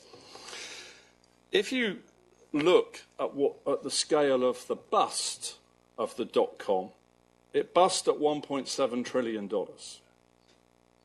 Okay, and the total value of the coins now is $600 billion. And we're in the beginning of 2018. So this is going to run all the way to the end of next year. And it's going to run into 2020 before it breaks. So it's got to get at least as big as that it's been before it breaks. And we still have a fantastic, psychotic, lunatic tweeting president on such a scale that he's lifting the share price of Twitter all on his own.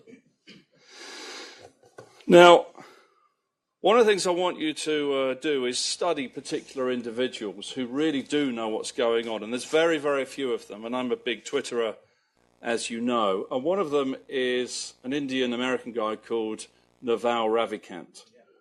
And you'll see him, his handle is @naval, like naval base, but it's pronounced Naval. And last June the 21st, he posted what I thought was tweet of the year. It was 36 tweets. It was a tweet storm. And he called it, "Blockchains will replace networks with markets." And I'd really like you to read it and understand it. Blockchains will replace networks with markets. And sit and read the 36 tweets. There's lots of commentary in the blogs on Medium and Hacker Noon about this particular post, but it was tweet of last year. Just so you've got some context about what we're shifting from and to, and you need that in the boardroom. You've got to have that in the boardroom because you've got to teach board members this shift. The 1,446 ICOs are before we see Facecoin from Facebook, Amazon from Amazon, Googlecoin from Google. All of those may or may not come. But the one I do like, and Martha Lane Fox is a non-exec board member at Twitter now, is the idea of TweetCoin, where you are motivated with tokens to tweet, to like, to share, to retweet, to invite people to join. In other words, you have tokenized motive to engage. And you need motive to engage because in this world we now live in, we have no attention left. Attention is now the product. And so you've got to be paid for your attention. And in the world, I see my kids in their 20s now, everything is nothing to them. They're not really impressed by technology at all. They're more impressed by food and what goes into food. They're a generation of food. We're a generation of techs. But technology is nothing to them. So if attention is the product, you've got to pay for that attention with tokens. And those tokens can go to suppliers, they can go to shareholders, they can go to employees, they can go to customers. But I believe all the brands will tokenize. Now, a lot of the board members at the old cos will wait because they can see the market is repeating itself. They can see 2018 is 1998. They could see 2017 was 1997. And if you look on Wikipedia, the official time frame of the dot-com bubble is 1997 to 2001. And the bust is from March 2000 to the end of 2002. So the old cos will wait, and they'll wait. And by then, of course, there could be about 10,000 ICOs. Now, assuming history repeats itself again, 99% of those will fail. The key is getting a share in, or a stake in, or ideally a seat on the board of the 1% who get through. Finding the 1%. And Jonny and I spend our time looking for the 1% and working with the 1%. And they're relatively easy to spot just by their tweets.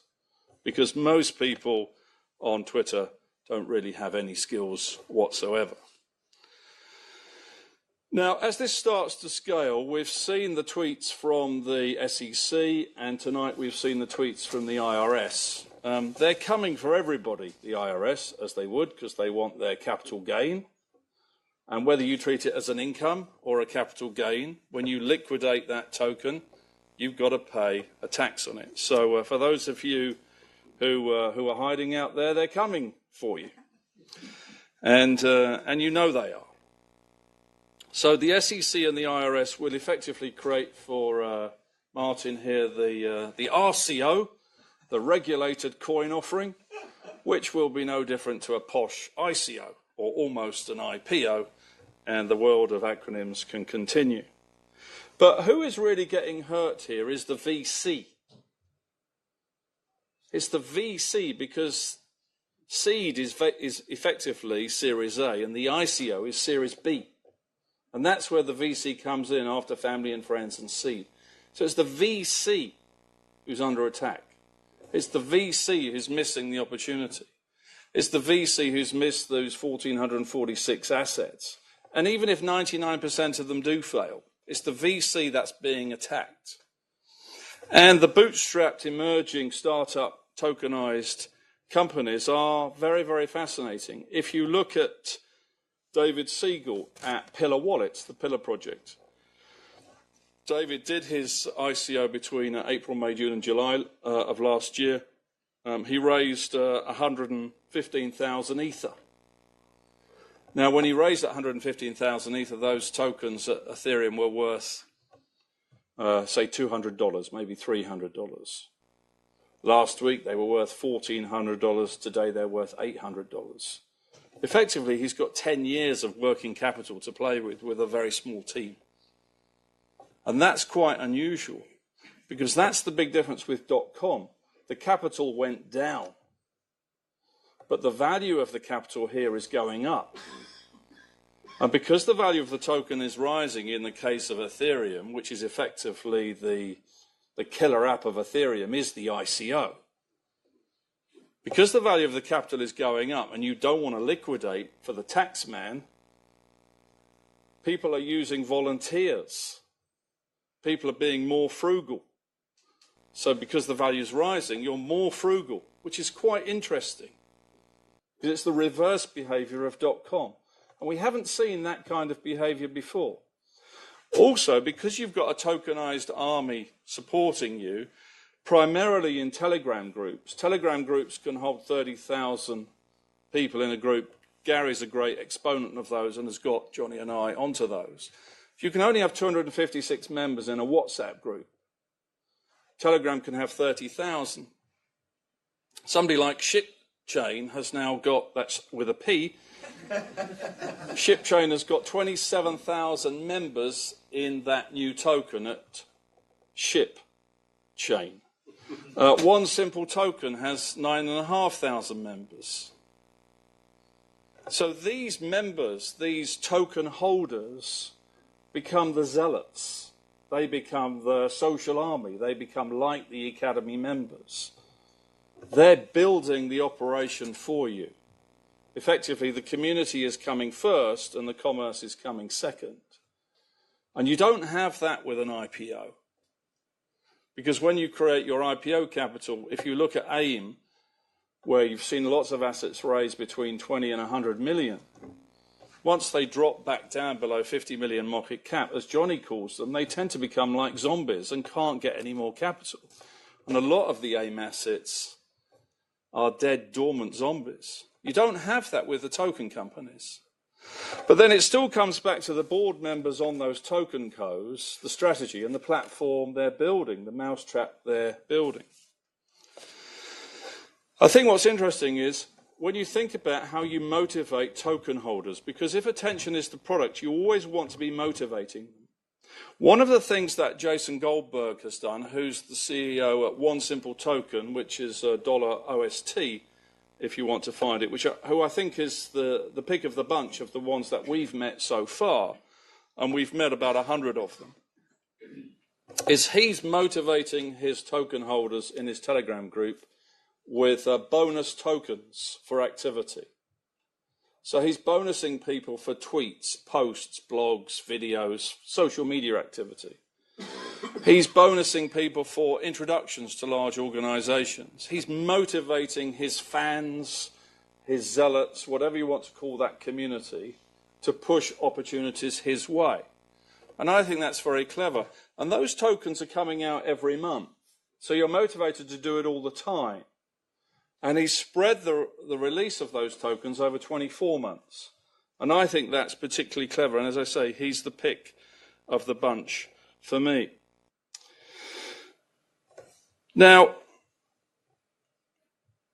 all these buzzwords we've got, all these acronyms we've got, when I was Alan Sugar's apprentice back in 1986, one of the things that Alan used to say to me, and I still love it to this day, is, and you might enjoy this because this is your business, where there's mystery, there's margin. And what we've got right here is a lovely cocktail of mystery, buzzwords and acronyms designed to confuse. Now, people like Andrew will remember the forerunner to cloud was ASP, Application Service Provider. I was in that meeting where that was coined from another silly phrase back in 1999. So this is what we're seeing now, lots and lots of craziness, lots and lots of buzzwords. So I want to give you people to pick out and follow, other than Naval. Follow Vinnie Lingham from Shark Tank. Follow Charles Hoskinson, who's the CEO at Cardano in Switzerland. Old Academy member there, Michael Parsons is chairman. Follow Vitalik Buterin, who is behind Ethereum, I'm sure you know. Tur Diamister, Chris Bernisk, Kyle Samani, Charlie Lee. Follow these guys and see what they're tweeting each day. If you want to get an understanding of the top ICO white papers, follow a New Zealand guy in Wellington called Sean.au. Sean.au. And then get into the habit, as Gary has guided us, to create your Telegram groups and join some of these Telegram groups, because the Telegram ICO will be the multi-billion-dollar ICO which will create the billion-dollar ICO this year, run by a young Russian boy in his early 30s, very, very good. And if you look at the scale of Telegram now and compare it with WhatsApp, WhatsApp has 1 billion users each day now. Telegram has 200 million users, so obviously a fifth in comparison. But in terms of number of messages, Telegram is now processing 70 billion messages a day. Now, one of the interesting things that Durov has been able to do is he managed to be able to get 1.5 million people into a single chat group. And if you see it flow, it's virtually invisible to see it on the group. But I think when he creates his token, it'll be the most successful token. And that will be the event in the market, the billion-dollar ICO this year in 2018. That the market will say, oh, shit, it's real. And the old codes will then just keep looking, just keep looking. The challenge then is finding the 1% amongst the 10,000. We are going to be faced with about 100 who get through. At Team Blockchain, our job is to find that 1%.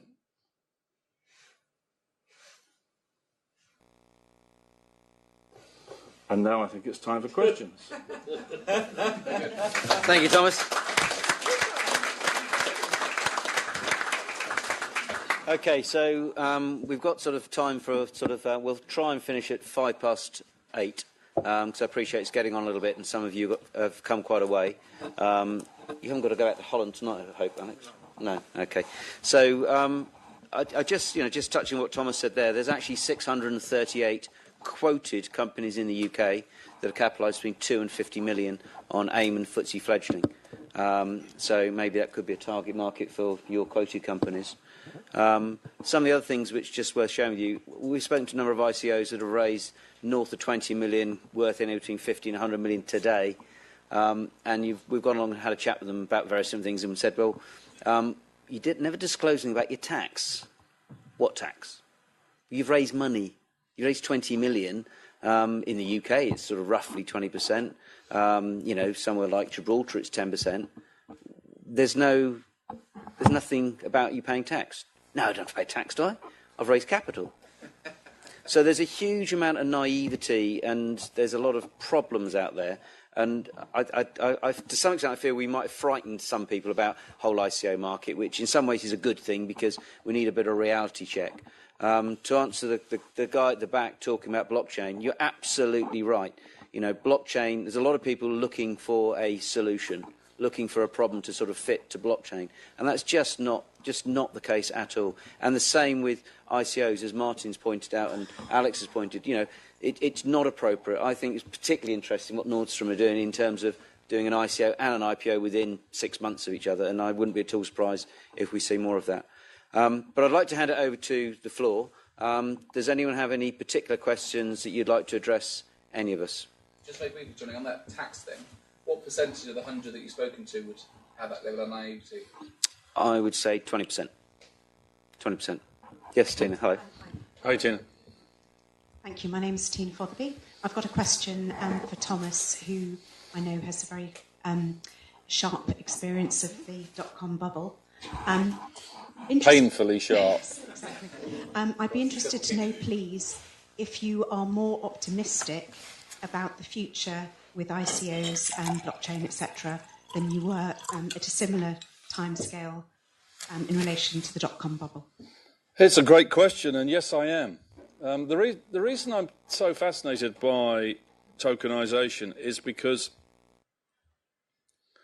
brands don't have a mechanism to motivate engagement. And whilst we have things like air miles from airline companies, and I fly a lot, they're not all on the same system. They're not all on the same blockchain, something as basic as air miles. So you can't exchange them. And also, the last thing you want when you fly a lot is more flights. So the incentive isn't motivating. So I think as the brands tokenize everything, which I think they will, but I think that'll be mainly in the 2020s after the correction, it's something we never had with .com. We never had it at eAcademy. We never had it at LinkedIn. We never had it at Facebook. Never had it at Twitter. Our only motive to engage was newness. Well, nowadays people are not motivated by newness because newness is relentless, and everything is nothing. You can't motivate people anymore because they've seen it all, heard it all, read it all.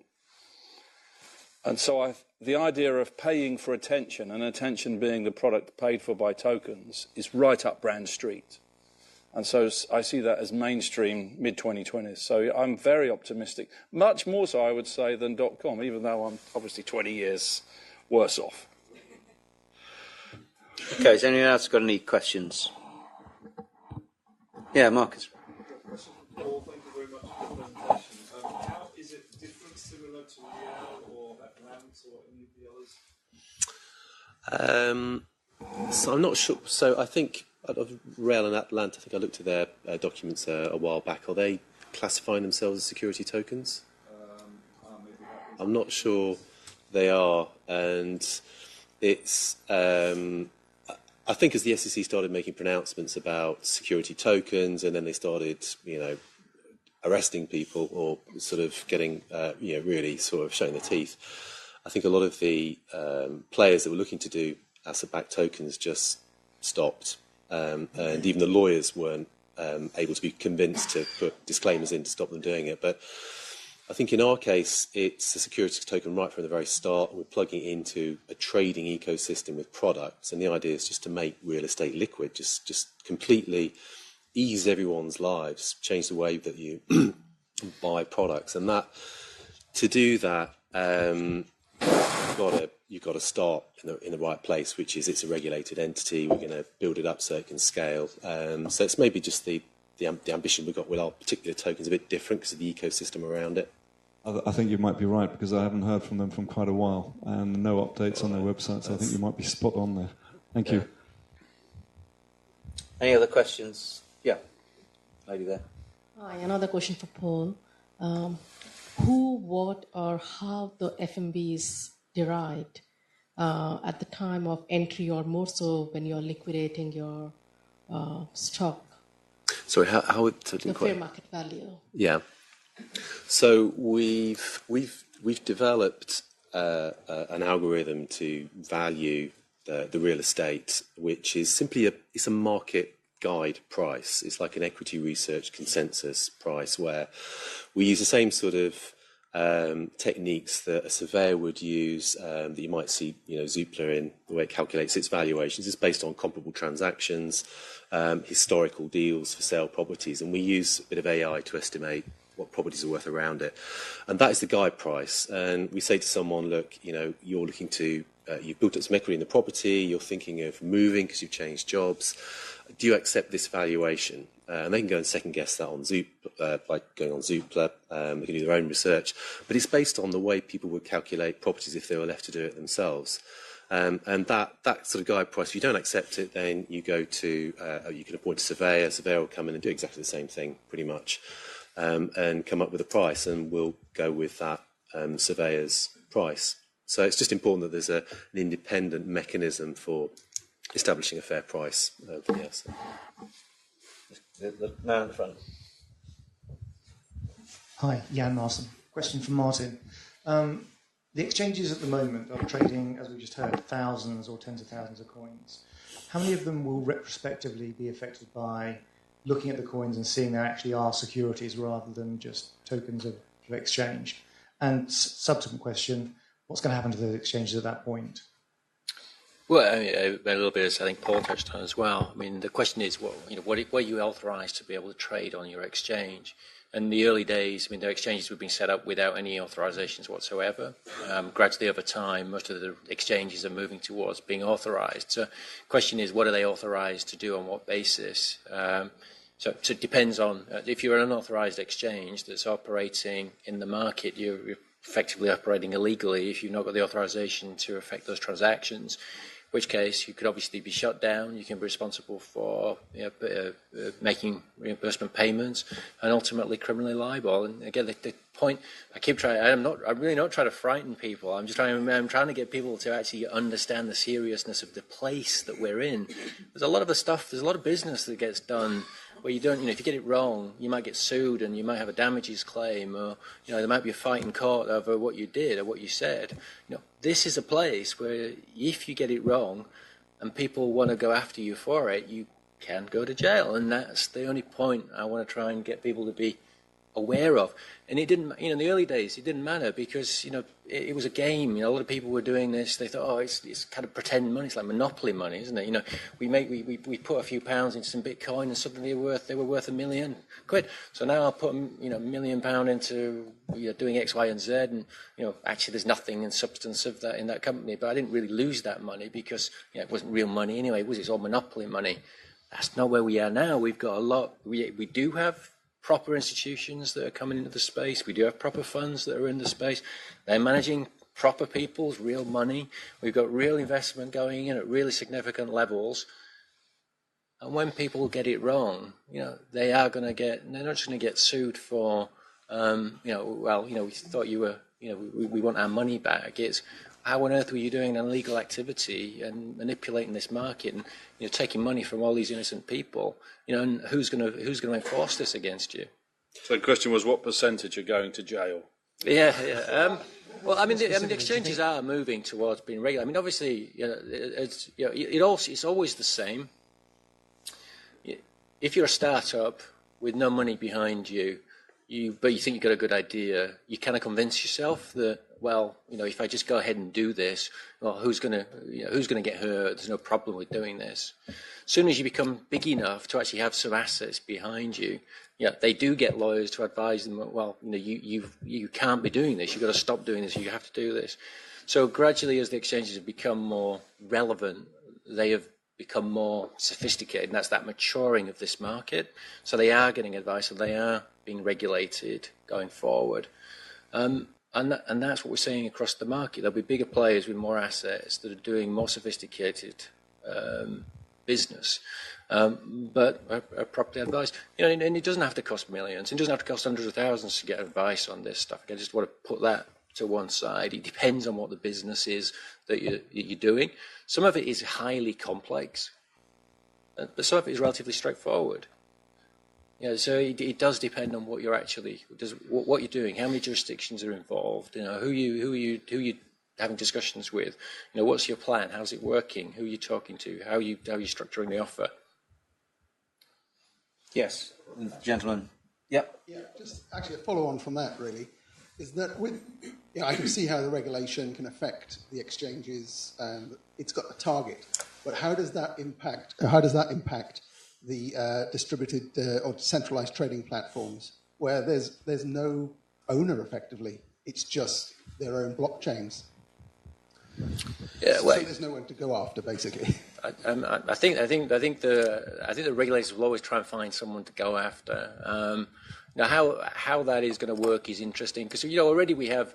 It's quite interesting how the market works because you've got offerings that are out there, and it's quite surprising, the number of other players that are writing emails to people who established an ICO now and accusing, basically, you kind of, why is anybody doing anything here?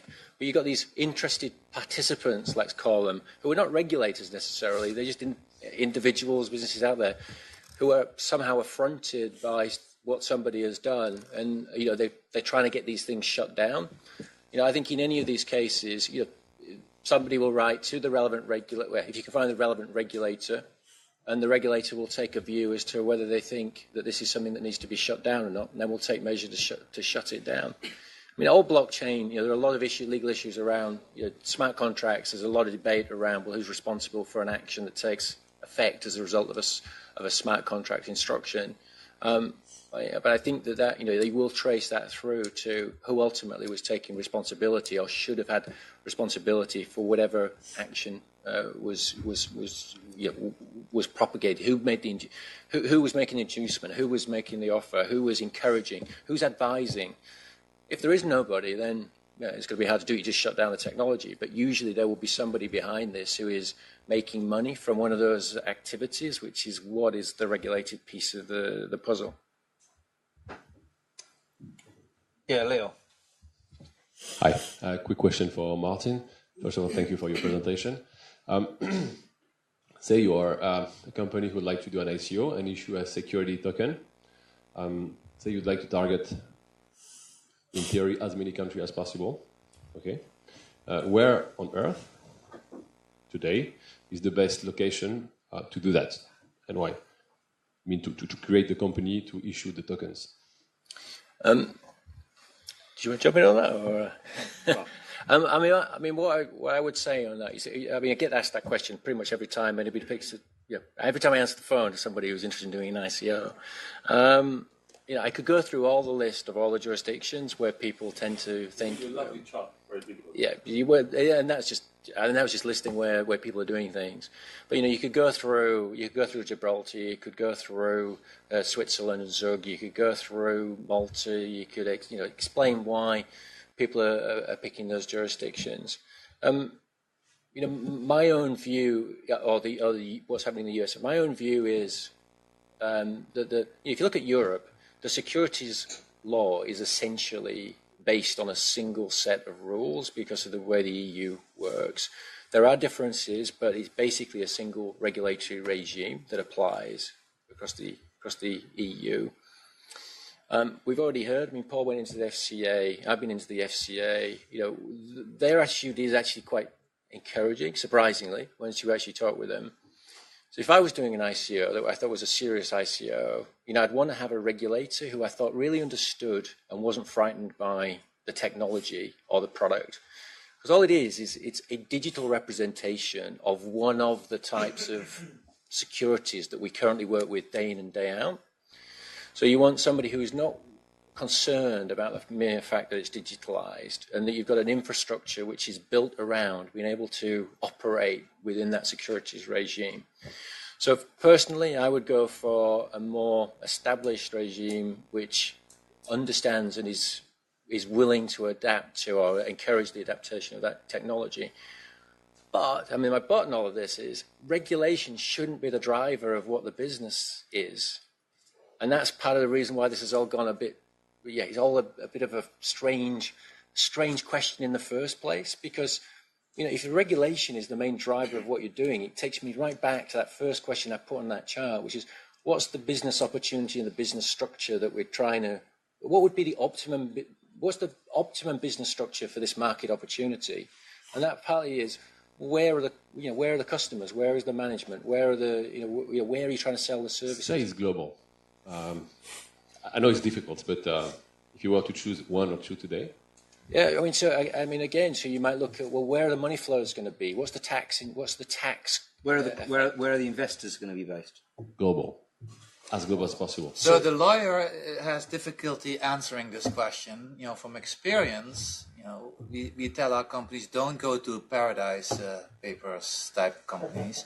On the other hand, this German ICO was done, in Belize? Belize. So, you know, but, you know, it really depends on what you're trying to establish, you know, trying to do. Like Nostrum, you know, they have this community and they wanted to be, they have to work with the regulator in Spain. So he said, don't go to Gibraltar, don't go to, Liechtenstein, don't go there, right? Make it, so they chose Switzerland. We could have chosen London, but it would have taken a lot longer. You know, Switzerland is really a very good choice at this time, and so is Singapore. But if I take Switzerland as an example, because obviously a lot of the early ones were done in Switzerland. The Swiss regulator. I mean, there's a type of letter that you prepare. You give it to the Swiss regulator. The Swiss regulator looks at it, and then it responds on the basis of that letter. The basis of that letter is there are no rights or obligations in relation to this token. Actually, this token doesn't do anything. It's the kind of basis of the approval that the Swiss regulator is giving. And then the Swiss regulator, there's been a lot of negative feedback on that. The Swiss regulator has changed its position on a lot of that activities. Yeah. The Swiss position is now different to the position it was in before. And now, does that mean that anybody who did a token offering under that pre-existing regime, you know, is now concerned about what might happen going forward, because the fact that the regulator said when we looked at this, they're not the law. The law is different to the regulator, and a lot of people don't understand this piece either. You know, the law is quite different to what the regulator is doing. The regulator may enforce the law, but if some investor who has been feels that they have been treated inappropriately as a result of the way an offering works, takes it to court, you know, the court enforces the law in that regime, and the regulator sits at the side of that. The regulator may be responsible from a government agency perspective about implementing certain functions, but it's a different role. So my point is, I think it is a complex question because it depends on what the business is. But I would go with a regulator who actually understands what it is that he's trying to achieve and why he's trying to achieve it. And you would look at what the business profile is to really look at what the economics of the business is, and the regulation should be a secondary measure. Part of the difficulty is actually just analysing on a global basis what the market rules are. Yeah. Can I answer the question? He gets paid more than me. I would say, obviously, you've got to have London on your list. You've got to have Zug on your list in Switzerland. You've got to have Singapore on your list. But the outside bet, a place I really like because I work there a lot, is New Zealand. Yep. And Martin introduced me to his colleague Jeff in Auckland at DLA Piper. And they've done about 60 of those 1,400 ICOs out of Auckland. And I met the guys and girls running those different ICO platforms in New Zealand. I was really surprised at how sophisticated they were and how organised they were. But the big benefit of New Zealand is there's no capital gains tax. And that creates another market, because that creates a different behaviour in a small country. And believe me, it is a small country, it is quiet, and there aren't many people there. So it's a lot of sheep. Anybody who is in the ICO space, you can probably get them in one room like this. Okay, I'd like to sort of just wrap it up because I'm conscious of time.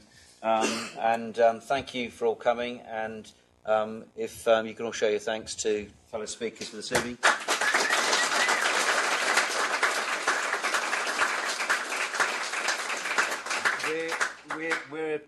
We'd like to try and get everyone out or start leaving by 8:30, so we'll be all at the back to have a final drink. But thank you for coming, and we will be doing another evening similar to this on the 15th of February with a slightly different agenda, different speakers. So if it is of interest to you, then please keep an eye on the meetup group that Gary Carney organises. But thank you once again for coming. Thanks, Gary. Very good. No, we are doing the job for you. So, what capacity? We are managing the action.